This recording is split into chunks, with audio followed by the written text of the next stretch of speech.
I'm Mason McDonald, and I'm interviewing Miss Angela McDonald, principal at Richmond College, for how math correlates to her job. How do you use math in your everyday job? There are several ways to use math in this job, whether you're looking at data analysis based off EOC scores, looking at data tracking of how students are doing on a weekly basis. But I think one of the biggest ways that I use math here, and one of the most important ways, is what is called our ADM, which is your average daily measurement. And so what happens is the state of North Carolina allots me so many teachers based on my ADM, which is my student enrollment. So based on the numbers that attend here, I'm then allotted those teacher positions. So if you have an enrollment of 286 like I do, then per the state, I'm allotted this many teachers. And that's very integral when you're looking at setting up classes, making sure that all requirements are met, and that you have a teacher for each classroom. Does anybody check behind your work, or are you the final person they go to? Our human resources department I wouldn't say checks behind me, but we work in collaboration, because the state actually says I get a teacher for high school. Their allotment is 1 per 29 students. So I then do the calculations, and then I work with HR to make sure that, one, we're in line with the state. I've gone by the state's ADM, and to make sure that we have everything covered. So it's more of a collaboration. The equation I was given today is to calculate the total ADM, the average daily measurement. And the equation I was given is number of teachers over total of students. X over 284 is equal to 1 over 29, 284 being the total enrollment, and then 29 being the state allotment. So she gets 1 teacher per every 29 students, with X being the number of teachers. We use the butterfly method and multiply X by 29 and then 284 by 1. We get this equation over here, and then we divide by the 29. These two 29s cancel, leaving 284 over 29, which is equal to 9.8, but you can't have half of a person, so we round up to 10. Was the math you used today learned before or after? It was learned after I went into administration. As a teacher, I didn't really know what the school allotment was or what the state mandated. But when I got into administration, actually, as an assistant principal, I started looking at the numbers in classrooms and noticing the difference between where I currently was and another school in the same district, and they had more teachers. And so I started digging, and that's when I found the state ADM. And actually doing that, I then went to the district office, and the school I was at gained another teacher because they had not calculated it right. My mom is the manager of a finance company, and they use percentages to figure how much they can lend to a customer using collateral. For example, a 2016 Toyota Corolla valued at $7,775 can lend 170% value. So you do 7,775 times 170%, which comes out to 13,217.5, which is how much she could finance on that vehicle.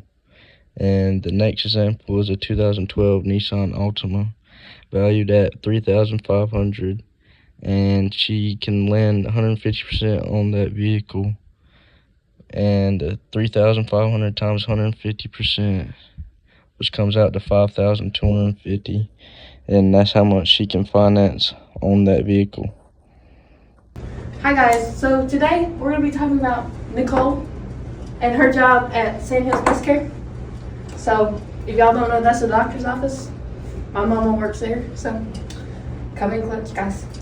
So she is getting ready to do the deposit, and so as you can see, they have 2 houses. They got house 1 and house 2. As you see, we have created a chart. So this is the money that each house took in every day, Monday through Friday, 1 work week. We're gonna go with that. She would do this once a month though, but we're gonna do it 1 week. So from house 1, they took in all this Monday, Tuesday, Wednesday, Friday. So what she would do is she would come to house 1 and she would get all their money that they have put out and their log, and she's gonna do all this math. And then she's gonna go to house 2 and she's gonna total this all up. So I'll be right back after I do that. Okay guys, so as you can see, we have gone across and we've had house 1, house 2 to get the total for day 1. And we do that all the way across, so you get the total from both houses each day. Then she goes down, she adds each day for both houses, just the house 1 and just house 2, and she gets these 2 totals. Then she'll add these 2 to get this total, and all the days to get this total. So it's a checks and balances. So if both of these are the same, we're good. Everything's great, gets to do the deposit. If they're not, then we're wrong. So this happens to be correct, so it's 1,000.45. I know this is atrocious handwriting. I'm very sorry, guys. 1,000.45. Ta-da! Okay, guys, so it's a new week. Blue Miss Nicole, she's got what was on the log. See, this is what the people have said that they've taken in over the days. So she's gonna go and she's gonna write down what's on the log. She's gonna calculate that. She's gonna get this number.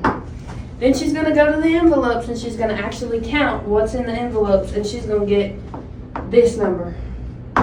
As you can clearly tell, these numbers are different. So that's what that checks and balances is for. So now she's got to backtrack, look at the logs, compare them to what was on the money slips, and figure out where that money is. Now, we kind of made a mistake and we don't know where this money came from, but in our brains, it was supposed to be 87.20 here, and it was supposed to be 100. This 10.99 was supposed to be 199, although that math doesn't math, so it's wrong. But this is clear. It's a clear indication that even though the math didn't math out in our brains, this checks and balance system's here so that she can clearly tell something's not right. She's got to do that math again. So it should work out like the first scenario where this number matches this number. She can put the money in the bank slip and it can go straight to the bank and she's good. Although, this is why this system exists. And that is how Nicole Beaver uses math in her job at St. Hills Miscare. My name is Jacob Trexler. And my name is Presley Dawkins, and I work at the Christian bookstore. And at the Christian bookstore, my role is to stock inventory. And with that being said, when I stock inventory, I have to put in new items and I have to calculate a markup price so that we know how much to sell it for. So before we get started, I'm going to ask Presley a couple questions from my write-up. Are you the go-to person for final answers, or does somebody come after you and check your work? I'm the go-to person. All right. Was this math that you knew beforehand, or you learned while on the job? I knew beforehand, but now I can do it in my head. Before I couldn't. All right. And are these problems that you see daily, like just around daily? Are these problems that you commute daily? Sometimes. Yeah. All right. So now we're gonna get started on the problem. So their markup price at the Christian bookstore, they try to keep everything around 50% markup price, 50%. And so let's just say an item costs $12.99. So to figure out the markup price and the final cost, you would take the cost of that item, so $12.99 times 0.50, and that gives you $6.50 markup price. And then for the final cost, you would take $12.99 plus your markup price, which was $6.50. So $12.99 plus $6.50, and that will give you the final cost of $19.49, and that is something that she would put into the system every time that they get a new order. So, and that is my Math and People project for Miss Cropper. Hello, my name is Connor Gardner. I chose to interview my mom, and she chose to explain the math that she does with our laundromat instead of the math she does as a school nurse, because we do a lot more math at the laundromat than she does as being a school nurse. So when I interviewed her, she said, math to determine the area of a space, the footprint of each machine, and how many machines it will take to fill up that space. Math to determine how much sales tax to pay the government quarterly. Math to determine the profit and or loss every month. Math to determine the amount of quarters that needs to be replaced every single Friday. Every week, the quarter machine is filled up to equal either $2,900 or 145 pounds in quarters. Now, as the week progresses and the quarters are exchanged for cash, a tally sheet is filled out. If quarters are needed, machines are emptied, quarters are weighed and then added into the changer to fill it back up. At the end of every week, the tally sheet is added, in cash of course, and subtracted with the quarters added into it, and a total is equaled. A tally sheet may look like this. The math would then be completed like this. So at first you would start out with 2,900, then you would minus 290, then minus 420, minus 680, minus 300, minus 580, and then plus 1,000, and then a minus 250. Then you are left with 1,380. This is what is left in quarters. And now, to figure out how many quarters need to be added, we use this equation. 2,900 minus 1,380. That it comes out to be 1,520. And then 1,520 is divided by 100. That is 15.2.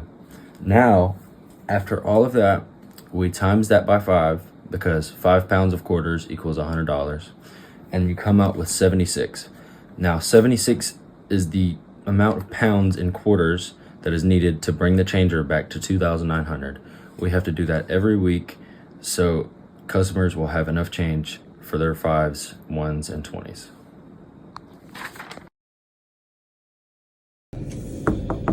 Come in. Hey Mama, what are you doing?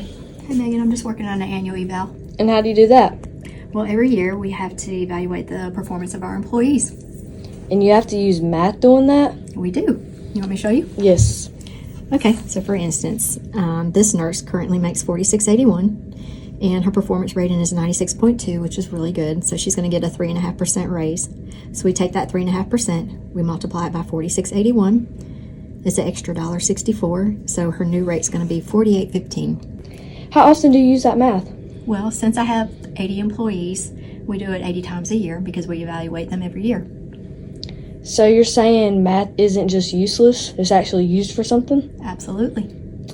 Okay, well thanks for letting me interview you. You're very welcome.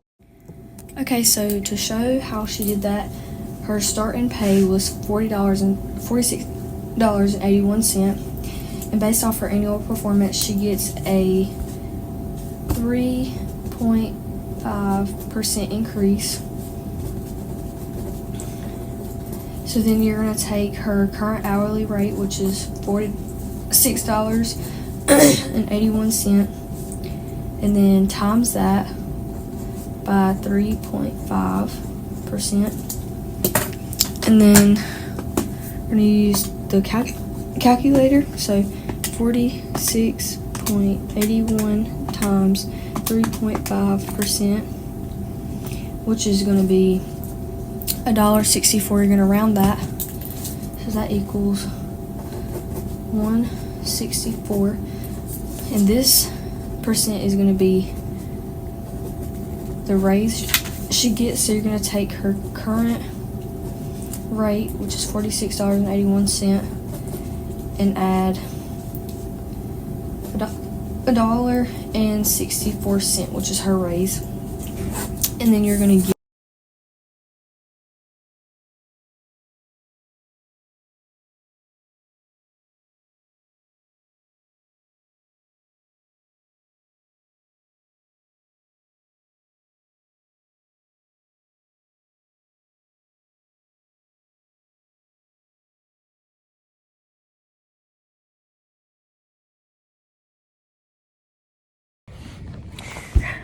Hey, Miss Frizzle.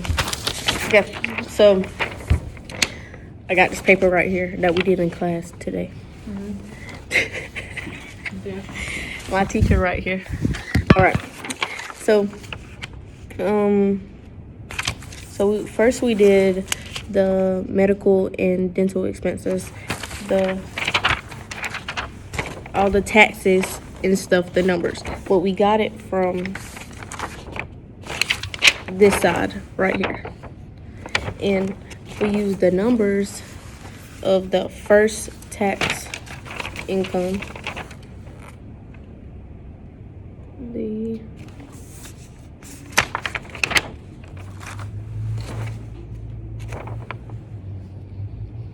medical 2,500. Yeah, 2,500 right there. So then we just read all of the lists, all the ABCs and 1, 2, 3s and stuff, and we added what we need to add because it tells us the instructions right there. And then we just, at the end, we added all of these on this side to give us that number.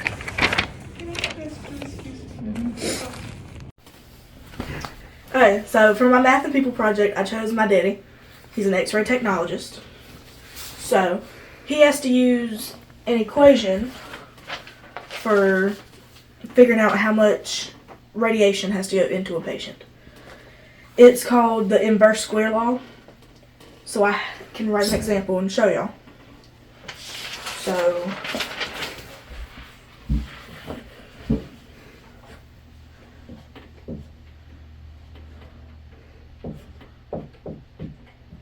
I1 over I2 equals D2 squared, and I'll explain these in a second, over D1 squared. Alright, so the I's are the intensity. So I can write it here.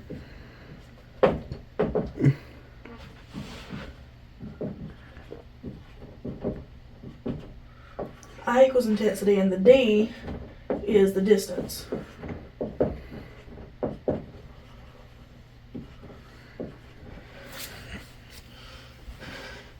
So, the intensity, you would put how much, for intensity 1, you would already know it. So you need 5 mass, which is milliamps per second. So the example of it, I can use 5 milliamps per second over I2, because you don't know that yet, you're going to figure it out. And then 40 inches is what you would use for the 5, which is 100 centimeters. So you need to use the centimeters. So 100, and you gotta square it. So your next distance is 72 inches, which is 180 centimeters. And you would square that. So then you cross multiply. So 5 times 100 squared is 50,000.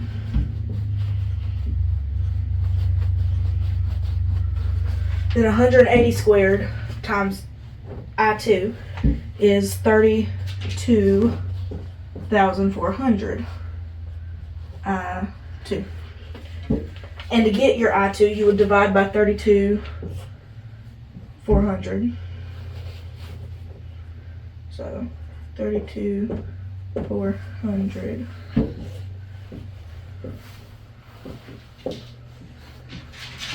So then your I2 would equal 1.52.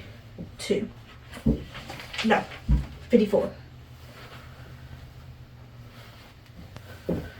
And that's how much mass you need. So 1.54 mass. So milliamps per second.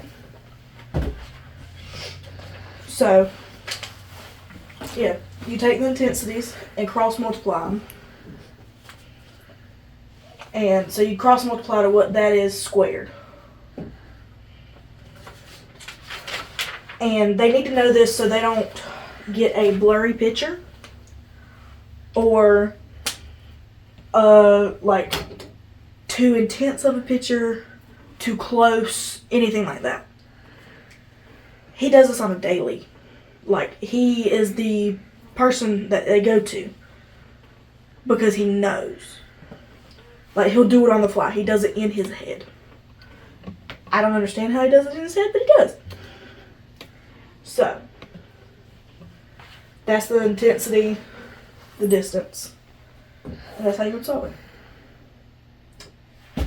For me, I'm not going to need to know this. I'm going to need to know how to grade papers. So, but that'll be a whole lot easier. Yeah, this is my math and people project. Thank you.